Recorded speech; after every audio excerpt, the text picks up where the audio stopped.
So, Mr. Todaro, the previous question was about the entertainment that you have consumed during the quarantine period. Mm-hmm. So that wasn't a silly question because you mentioned streaming shows, books, role-playing games, and yeah. I'm a very, very fan of that. And also video games. Yeah, we're going to talk about Dungeons and Dragons after that. Oh, right on, cool. But you mentioned video games, and you have another gig coming very soon from the video games. I don't know if you can mention a lot about that, but would you mind a cup of coffee or a mug of chocolate? Oh my God. I could talk about some stuff. But I will say, like I say, you can say the name of the project. It's Cuphead. And I have the ridiculous honor of playing Mugman. And, oh my God. So part of what I love, I mean, about it, the franchise and whatnot itself, but I got to make the voice for this guy. And I feel like that's the closest you can get to time travel. Because the cartoon, I don't know if you've seen any of the footage, like the Annecy Festival had some footage and they had like this little preview they made. But the animation is all like that, like rubber hose animation. It's all like from the 1920s, 30s, just like the video game. So it's like going back in time and getting to be in one of those Fleischer cartoons or those early Disney cartoons, which I'm crazy about. So that's pretty damn amazing. And everyone involved in the show was just like everything from the showrunners to the directors to the writers to the other actors. They're like, you guys are gonna love it. You guys are gonna love it. I have to kind of like stop myself because I want to start talking about like, but if I say one thing, then I'm gonna say other things. But I will say that every single script that I've read, I've laughed out loud, like at the gags. And you know, you don't really laugh when you read, you know. So I've guffawed just reading these things, sitting by myself quietly. so I think everyone's going to really dig it. Absolutely. Yeah, that's great. And we don't want to give any spoilers to the audience, but I think that people couldn't get more clearly what we're talking about. It's a simple show based on the 1930s and 1940s cartoons called, which name is Mr. Todaro again? I play Mugman, the most dangerous and courageous cup who ever... Well, that's me. That's great, because we're talking about the Cuphead show, guys, coming very soon on the Netflix. We can't give you any spoilers because Mr. Todaro would be in trouble if we do that. I'm not too smart. Yeah, that's great. But Mr. Todaro, still talking about video games. Video games are nowadays are very most accepted from everybody, from children to elder people. And would you say, in your opinion, that video games are modern day books? Yeah, I feel like the medium has been gaining more and more respect in the same way that books are. Sort of like how comic books were, it's just a different medium. And then with so many things, like now everybody's read Watchmen. Everybody, because the movies, the TV shows and stuff, they realize, oh wait, this isn't just a bunch of people in spandex saying one-liners. There's some depth there. With video games, there are stories that you can only tell in a video game. And it's a medium that can make you cry, can make you angry.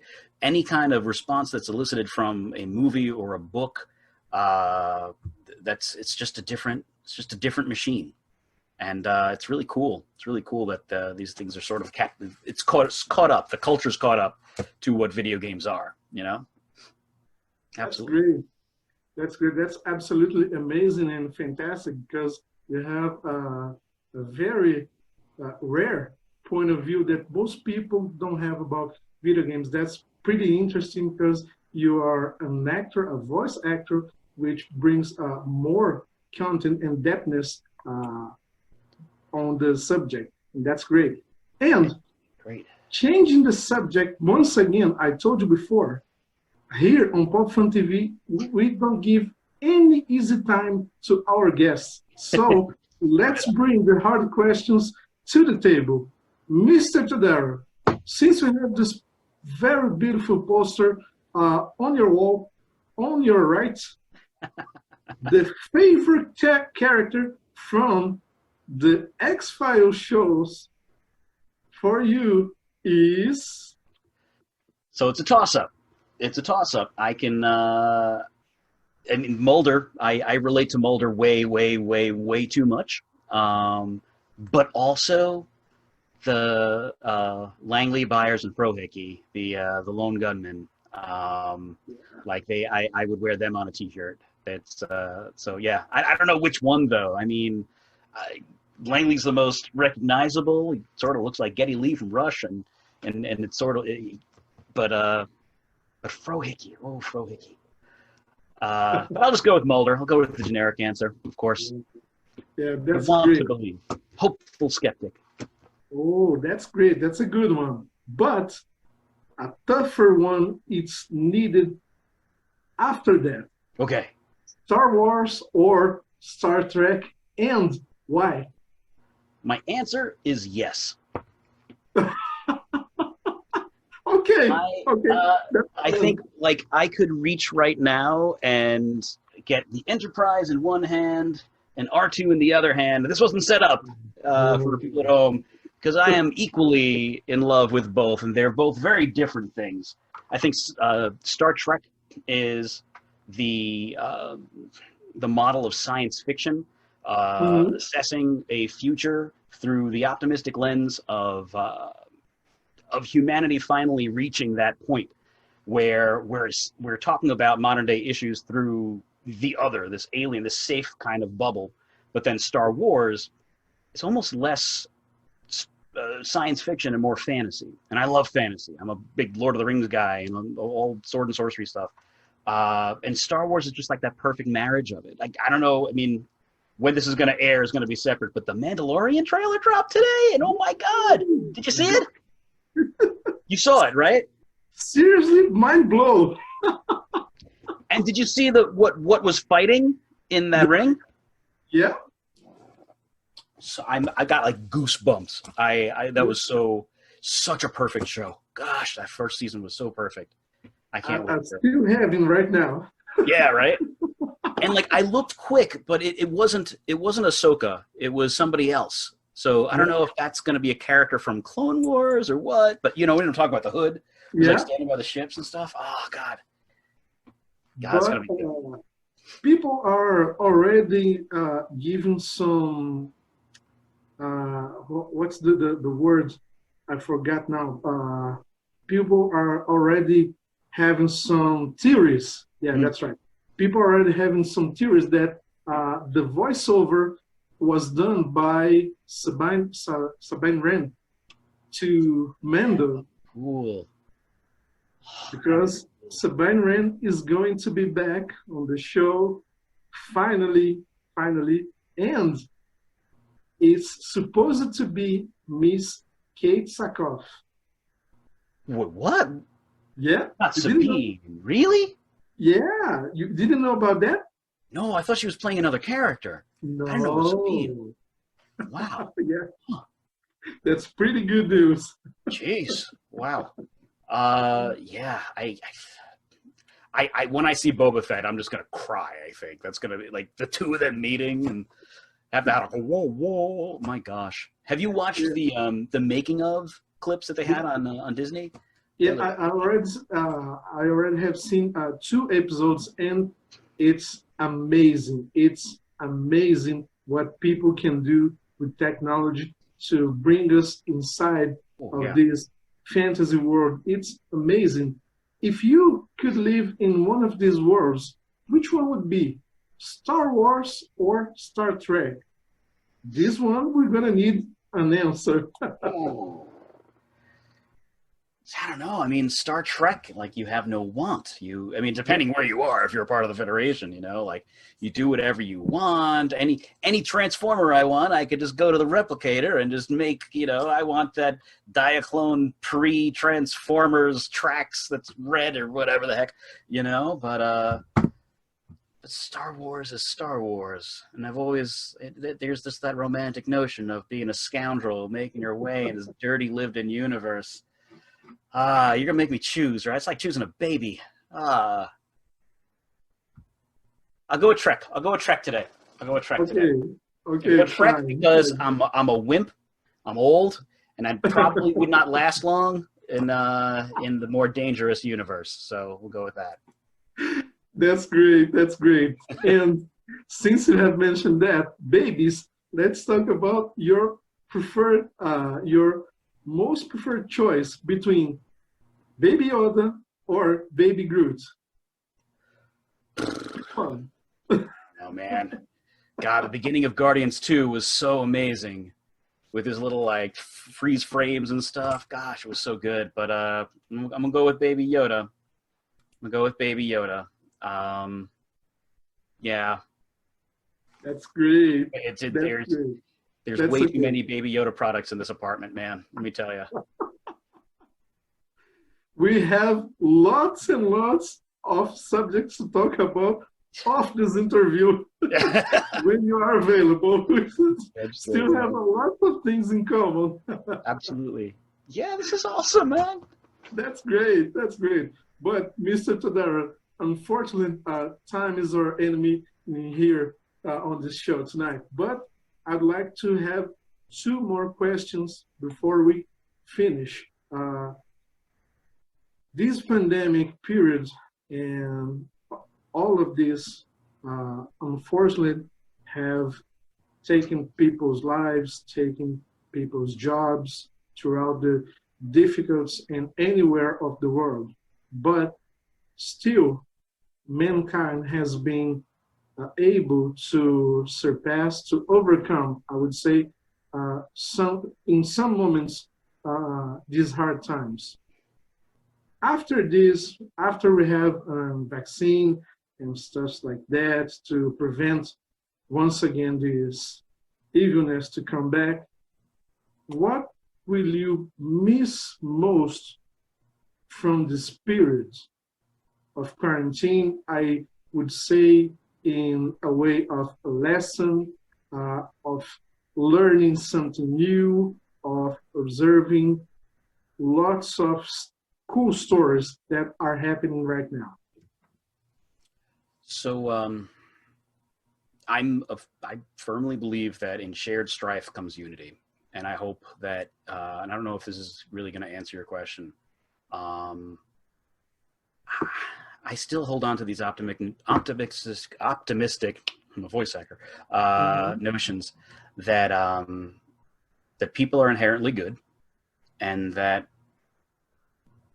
being kind to each other and putting other people before yourself is the only formula for really any kind of way to push forward.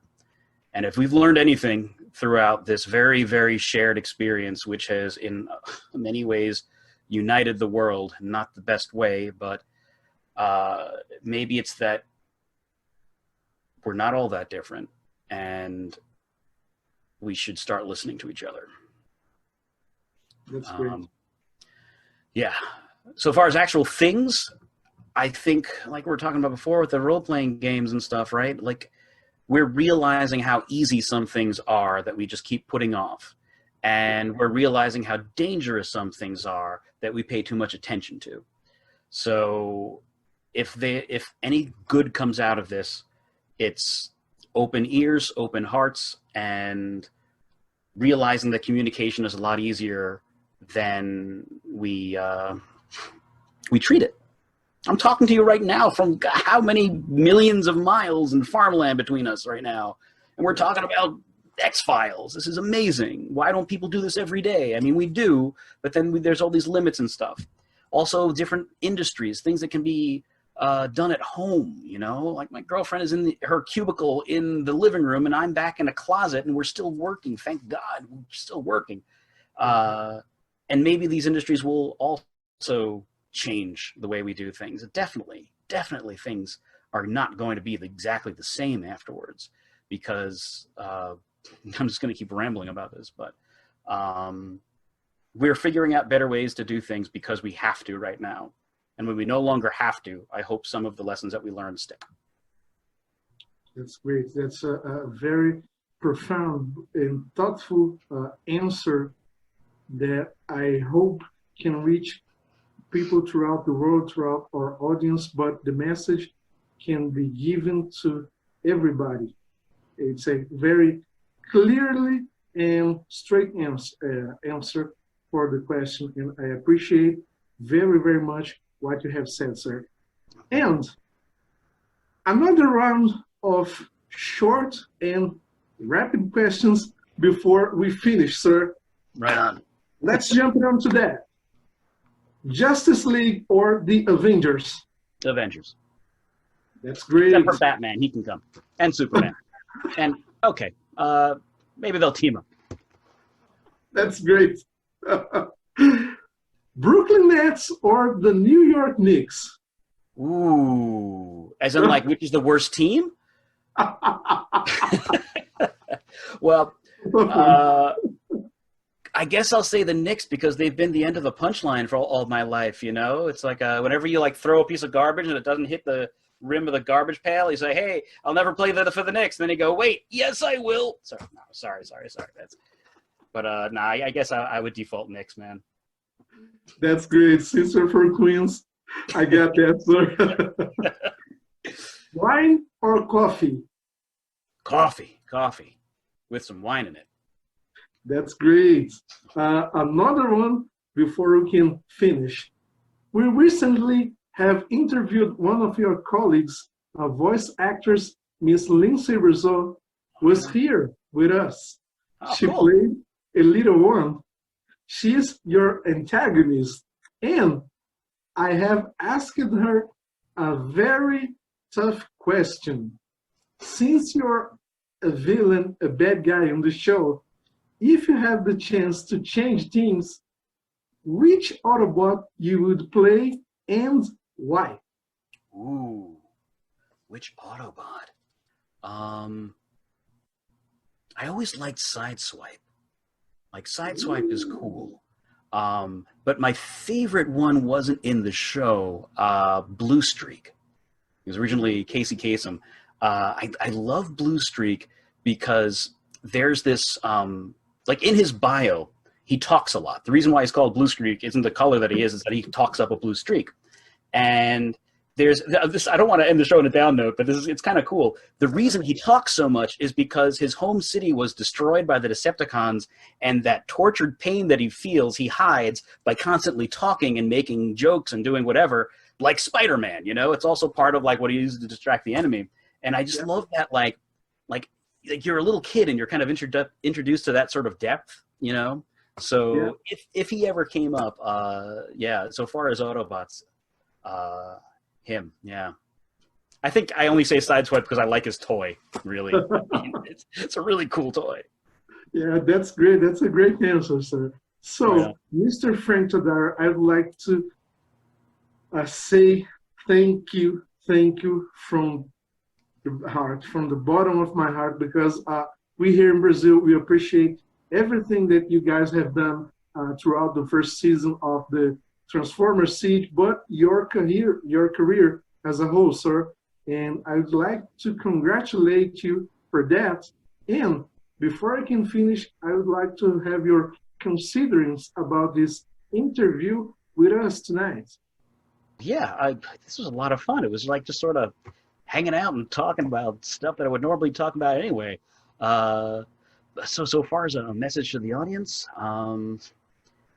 I'm going to cheat, and I'll use the sign-off that I used to use on the radio show. So just be good to each other and keep looking forward. Don't it's kind of an amalgam of like Bill and Ted and then Jack Horkheimer, that old science show when I was a kid. Yeah. Yeah, this is so much fun, man. I'll totally, if you'll have me again, man, this is great. I really appreciate you reaching out to me, man. We will. We surely will, sir. Thanks. So, guys, tonight we had the pleasure, the honor, and the privilege to talk to American voice actor, Mr. Frank Todaro. Mr. Todaro, once again, thank you very much for this honor. We will be coming back to the studios. Peter's guy will be back in a minute. Thank you.